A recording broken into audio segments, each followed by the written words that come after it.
The Sherlock Holmes Advent Calendar. An Odyssey Through Jerusalem by Sir Arthur Conan Doyle and Nora Godwin.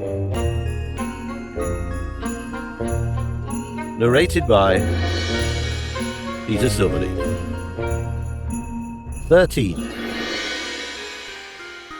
Across the River Jordan.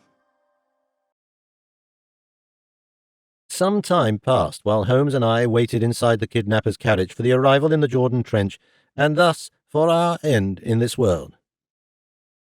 We no longer talked to each other, and I tried to make my peace with God, which was, even though I was in the Holy Land, not much easier than normal.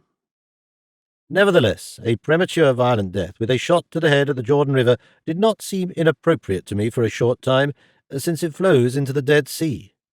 Apparently, the defeatist and morbid humour of my friend was now rubbing off on me. All we needed was a real miracle. A pious prayer came to my mind as a desperate option, but while I was still busy with the most appropriate selection, Holmes spoke to me again. "Watson," he whispered, "I have an idea." Finally, light at the end of the tunnel. I was suddenly relieved because God sent us his miracle in the form of an inspiration from my brilliant friend just at the right time. Undoubtedly, Holmes's elaborate plan would guarantee our liberation and survival. "Spit it out," I demanded emphatically but quietly. "We don't have much time left. What is your plan?" "We have to be precise and concise," my brilliant friend replied. "Mutual coordination and the right timing is crucial for success." "I understand," I said hopefully. "What should we do?" "We will soon have to stop and get out," Holmes explained. "When I say run, you're running as fast as you can without turning around." "And what do you do?" I asked. "I'm running the other way," Holmes replied. We were lost. "That's your grandiose plan?" I scolded Holmes. "Running away? I've already suggested that, and you said it would be a bad idea." "It was," Holmes insisted, "but now it's different. We will be running in opposite directions." "They will still shoot us like rabbits," I said. My friend disagreed. "Not necessarily," he said confidently. "If I am not deceived, then there is only one man with a rifle on the wagon, while the others stayed behind. This man cannot pursue and shoot us both at the same time. This means that at least 1 in 2 has a chance of survival." "And one will certainly die," I added. "Holmes, don't be offended, but that's a very bad plan. Actually, this is not a plan at all, but just a stupid idea." "Do you have a better one?" replied Holmes, who was apparently a little offended after all. "Rejecting my idea, but can you provide an alternative? Why should I always save our skin?" Since everything didn't matter anyway, I was not going to stand for that. "Just so you know, my dear friend, you obviously don't appreciate my contributions to our work. I've had enough. I hereby terminate." "You're terminating my friendship?" asked Holmes. "But no," I clarified. "I'm just quitting my job. I will still keep you as a friend because I don't want to die without a friend. Do you?" "I don't want to die at all," Holmes said. "But if I have to, I prefer to die by your side. So are we implementing my plan?" "Whatever. What else can we do?" I moaned, and was certain that we were going to die. Immediately afterwards the car stopped, and our time had come to an end. Just for a few minutes from now we would be executed. "Get out," commanded the voice I knew from Mount Zion. At the next moment a hand grabbed my arm and pulled me off the cart. I struggled to land on my feet. And then it was Holmes's turn. The noises made that clear to me. "Turn around and go 10 steps," was the next instruction of the kidnapper, and finally, after we had followed the order, "Stop. That will do. Turn around again." Our time had come. Either Holmes gave the command, and we tried our luck in the blind escape, or our executioner would fire so quickly that we would not be given the opportunity for our desperate attempt to escape. Either way, as I waited for what was probably the last minutes of my life, my blindfold was suddenly removed. The unusual light of the sun dazzled me. I needed a second to adjust to see my surroundings. After all, I saw the kidnapper, who was actually alone, and then, next to me, Holmes, who had also been freed from his bandage. "That's all right with me," I shouted defiantly to the still masked man with the rifle in his hand. "I shall die upright and with a seeing eye. Go on, shoot." I looked to the side and met my friend's gaze. He nodded to me, which should mean that in the next moment he would give the signal to try to escape. But it didn't happen. The kidnapper suddenly took down the rifle and announced, "You may leave." Holmes and I looked at each other in disbelief. Then I fixed the strange man. "What does that mean?" I asked him. "You don't want to shoot us?" He denied and assured me, "Only if you insist, Dr. Watson." Holmes was as confused as I. "Forgive us if we seem confused," he said, "but what's the point? What do you want from us?" "I want you to leave and never come back," the kidnapper explained. "You've interfered in things that don't concern you. I'm now giving you the opportunity to return to England unscathed, because the battle on this battlefield is not your battle. If you turn around, you will see the banks of the Jordan River. You will cross it and march on in a slightly southeasterly direction.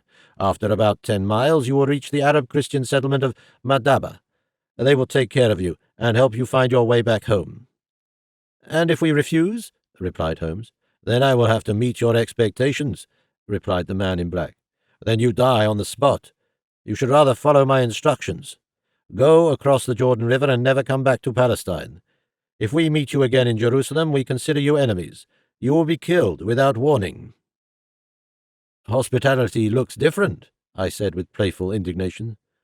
"Our act of hospitality," the kidnapper replied, "is that you are still alive, and now you're going to leave." Holmes briefly raised his shoulders and stated, "We probably have no other choice." Then he turned around and walked towards the nearby riverbank. I gave the man a disapproving look and followed my friend closely. When we reached the banks of the River Jordan, after a few steps, Holmes hesitated and turned around again. As a result, the kidnapper fired a shot in the air to further reinforce his demand. "We better walk," I realized, and was the first to enter the murky water. The riverbed was small and quickly got deeper. Soon, however, the slowly flowing water stood up to my chest in the middle of the river. I also used some swimming movements to get ahead. Holmes had caught up with me again. "It's good that you have already practiced in the Mediterranean," he said, but I wasn't in the mood for Holmes's jokes. We easily got to the other shore, where we waded out of the water completely soaked.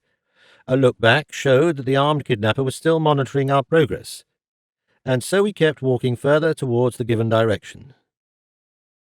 "How long would the guy look out for us?" I asked, glancing over my own shoulder again. "You want to return?" Holmes asked. "Of course," I emphatically announced. "I won't be scared off that easily. If these people think they can intimidate us, then they are barking up the wrong tree." "Quite my opinion," Holmes agreed with me. "It is certainly not the first time that I have been threatened with death, and the current case is also not that remarkable. Our kidnapper was certainly mistaken. If we meet again, and that we will, then this will not mean our death, but his arrest, I promise." "And I will help you with that," I added, also demonstrating determination. Holmes pulled up his right eyebrow and said, "Oh, yes? Does that mean you want to withdraw your resignation?" "Of course," I confirmed. "I got carried away in the face of certain death. I didn't mean it in that way." My friend nodded. "Well, then I'll think about it." "What do you have to think about?" I asked, a little unsettled. "Well," Holmes replied with a serious face, "I have to think about whether I'll take you back as a partner. After all, something like this needs to be thoroughly evaluated. Do you have any references?" "Holmes," I shouted, "you can't be serious." Of course he wasn't. For a few seconds he left me in the dark, then an amused laugh on his part meant that he never really considered going without me. We moved further and further away from the Jordan Valley. Our road to the east went uphill. After half an hour, we finally dared to turn around and carefully explore the surroundings on the riverbank. The man with the rifle had disappeared after he was certain that we would actually march on to Madaba. We slowly approached the course of the river again and crossed the Jordan River a second time, now in the direction that the Hebrews had once taken on the way to the Promised Land. And then we turned north and walked upstream until we came across an old caravan and pilgrim road leading west. We followed this until we met a city not far from the river, still in the Jordan Trench. It was Jericho, one of the oldest cities in the world. It was the first to be conquered by the Hebrews under the leadership of Joshua in the course of the land seizure in Canaan. According to legend, the walls were brought down by the sound of the 7 trumpets. Later, Jesus gave the blind Bartimaeus his eyesight back and fasted for 40 days on the nearby mountain of temptation and abode Satan. We now joined a group of pilgrims who had the arduous, quite steep way up to Jerusalem in front of them. Jericho was in the Jordan Depression, well below sea level. We marched through the Judean desert and passed, among other things, the narrow gorge of Wadi Kelt, where a Greek Orthodox monastery was being rebuilt at that time. It was already the deepest night when we finally reached Jerusalem again via the Lion's Gate.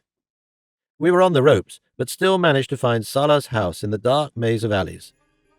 Before Holmes knocked on the wooden door of our local colleague, he said to me, "Our kidnapper may be right that Palestine is not our battlefield, but he has now made it ours, and we will face the fight."